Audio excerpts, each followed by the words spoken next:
सरपंच कुछ देर तक खामोश खड़ा रहता है। कमरे में अजीब सी चुप्पी फैल जाती है। फिर भारी आवाज में वो बोलता है, इंजीनियर साहब, आप शायद किसी बहुत बड़ी गलतफहमी में हैं। वो लड़का घबरा कर कहता है, नहीं सरपंच जी, मैं सच बोल रहा हूँ। आपकी बेटी हर रात मुझसे मिलने आती थी। हमने बातें की, हंसे, एक दूसरे को समझा। वो मुझसे प्यार करती थी। ये सुनते ही सरपंच की आंखों में आंसू भर आते हैं। उसकी आवाज कांपने लगती है।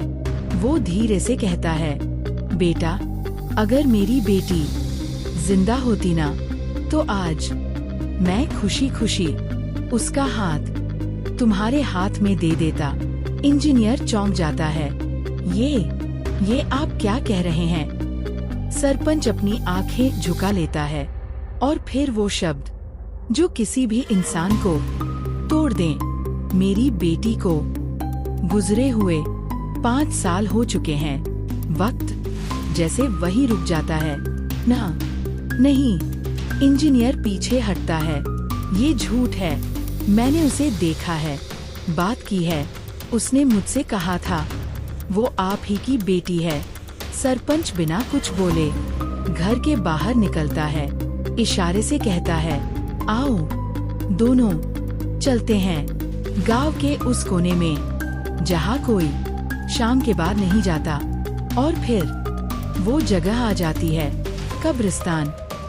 सरपंच एक कब्र के सामने रुकता है और कहता है, यही है मेरी बेटी। इंजीनियर की नजर धीरे धीरे उस कब्र पर जाती है और अचानक उसकी आंखें फटी की फटी रह जाती हैं, क्योंकि उस कब्र पर वही स्वेटर रखा था जो उसने अपनी हाथों से उस लड़की को दिया था। उसके पैरों तले जमीन खिसक जाती है। उसका पूरा बदन कांपने लगता है। सांस लेना मुश्किल हो जाता है। सरपंच रोते हुए कहता है, वो गैराज जहाँ तुम काम करते हो, वो मेरी बेटी ही संभालती थी। शायद वो तुम्हें अकेला नहीं छोड़ पाई। इतना कहकर सरपंच वहाँ से चला जाता है और पीछे रह जाता है एक लड़का, एक कब्र और एक अधूरी लेकिन अमर मोहब्बत। कुछ प्यार जिंदा रहने के लिए जिस्म का मोहताज नहीं होता, वो आत्मा से जुड़ जाता है। क्या वो लड़का उस कब्र से वापस आएगा? क्या वो लड़की उससे दोबारा मिलने आएगी? या फिर वो मुलाकात सिर्फ एक अधूरी कहानी बनकर रह जाएगी?